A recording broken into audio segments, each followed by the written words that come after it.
sommes de retour sur Direct Investisseur et nous retrouvons Jérôme Vignerier, analyste indépendant. Bonjour Jérôme. Bonjour Lucie, bonjour Antoine. Bonjour Jérôme. Alors on va parler des indices actions avec vous pour commencer. On voit des indices qui sont qui se cherchent un petit peu ce matin. Pas beaucoup de tendances, on en a parlé déjà avec nos différents intervenants. Quel est votre sentiment vous sur les indices ce matin? Comme j'évoquais la semaine dernière et avant-hier, on a des indices européens qui ont bien progressé depuis le début de l'année, 14% pour le CAC 40. On a une résistance actuellement à 4890 points qui date de juin 2008 et on a des indicateurs techniques tendus. En revanche, force est de constater qu'on tient quand même très bien. Hier, on perdait jusqu'à 0,30, 0,40% en séance, on a terminé à moins 0,05%. On a aujourd'hui un indice CAC 40 qui gagne encore 0,20%. Donc voilà, on ne peut que constater que les acheteurs restent présents, qu'il n'y a pas d'inquiétude, les prises de bénéfices restent très limitées, donc le marché reste fondamentalement haussier, il n'y a pas d'inquiétude à avoir. J'ai tendance, moi, d'un point de vue stratégique, à réduire la voilure, attendre de nouvelles opportunités, mais en aucun cas ne passer vendeur, puisque le marché ne montre pas de signe de faiblesse et il semble vouloir aller plus haut. D'ailleurs, je pense qu'on verra les 5000 points au cours de ce premier semestre. Je m'attendais plutôt à une période de consolidation, correction entre-temps, mais voilà, je ne peux que constater que le marché tient quand même très bien et qu'il semble vouloir bien poursuivre son appréciation lente et modérée. Mais il faut dire qu'aux États-Unis également, ça continue de monter. On a de nouveaux plus historiques sur le S&P 500, sur le Dow Jones, des indices Nasdaq au plus haut depuis 2000. Donc voilà, à ce niveau-là, on voit un marché toujours très fort, tant en Europe qu'aux États-Unis et même en Asie, avec le Japon qui continue lui aussi de marquer de nouveaux plus hauts depuis 2007. Donc toujours acheteur donc des indices. Alors on va parler un petit peu maintenant des secteurs. C'est vrai qu'on a beaucoup de publications de résultats en ce moment. Il se passe pas mal de choses sur beaucoup de valeurs.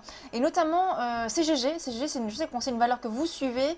Et Morel et Prom également, le secteur pétrolier et parapétrolier. Ce matin, CGG a annoncé des résultats. Est-ce que vous regardez précisément ces valeurs ? Ces valeurs et ces secteurs, effectivement, puisque ça fait partie des secteurs qui ont une capacité de reprise pour ceux, là aussi, ce premier semestre 2015 qui sont conséquents, puisque avec la baisse du baril de pétrole de près de 50%, plus de 50% au cours du deuxième semestre 2014, entre juin 2014 et puis janvier 2015, on a eu de fortes dépréciations sur leur noir, justement, ce qui a accompagné l'ensemble de ces secteurs de l'énergie et parapétroliers dont ont souffert les Valuex, CGG, Morel et Prom et bien d'autres encore en Europe comme aux États-Unis. Donc ce que l'on constate, c'est que à partir de la fin décembre, début janvier, on commence à voir des reprises sur ces secteurs, les secteurs européens, les stocks 600, Basic Resources et Oil and Gas.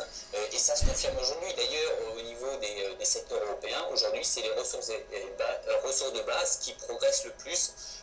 1,63%, il y a également tout ce qui est Eramet, ArcelorMittal, donc ça fait partie des secteurs que je vais surveiller, à la différence des foncières, on en a parlé beaucoup en janvier, qui se sont fortement appréciés.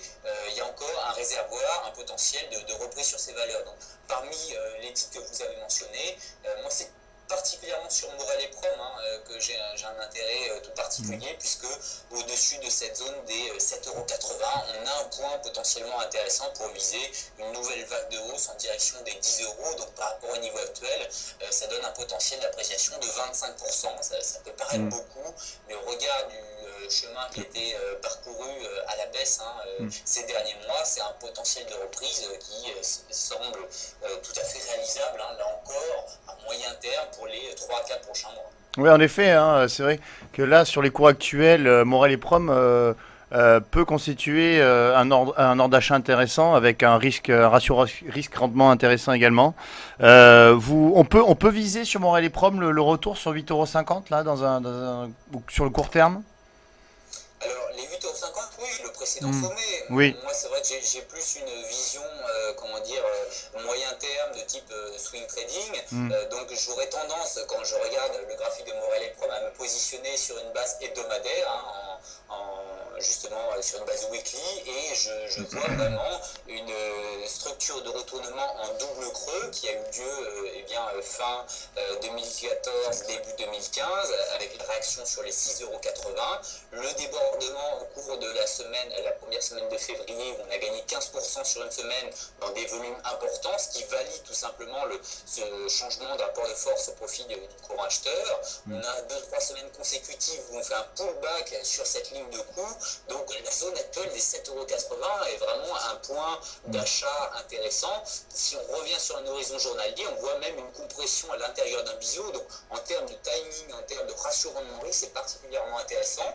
Même à court terme pour viser les 8,50 € avec un stop sous les 7,50 €, c'est largement suffisant pour valider cette lecture, et on devrait avoir un départ rapide. Ça doit se jouer dans les prochaines séances, voire début mars au plus tard. Mais c'est vrai qu'on est là vraiment dans une configuration graphique intéressante dans le court moyen terme sur ce type de configuration, davantage que sur CGG, parce que là c'est vrai qu'après cette hausse de 11%, où il est difficile d'intervenir sur un niveau actuel, c'est un titre qui est un peu plus compliqué, qui a eu une très forte volatilité. Donc en ce qui me concerne, je suis plus à l'aise et plus confiant quant aux perspectives d'appréciation de Morel et Prom, même si CGG également devrait bénéficier de ce regain d'appétit pour ce secteur qui a été fortement chamboulé au niveau du secteur parapétrolier. Quel est votre objectif sur CGG du coup?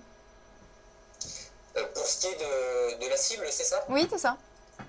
Alors, au niveau de CGG, on est en train toujours de combler le gap baissier. On a vu un gap baissier violent le 15 décembre. On avait perdu 30%. C'était, je crois, sur le rejet de la proposition d'achat de la part de Technip. Maintenant que ce gap est comblé, on peut revenir vraisemblablement dans la zone des 8 €. Donc, quand on est dans la zone des 6,40 €, vous voyez, ça donne un potentiel d'appréciation de la même envergure que sur Morel et Prom. On est autour de 25%, là aussi au cours des 3-4 prochains mois. Donc même perspective, sauf que la gestion du risque et le timing d'intervention me semblent plus adaptés actuellement sur Morel et Prom.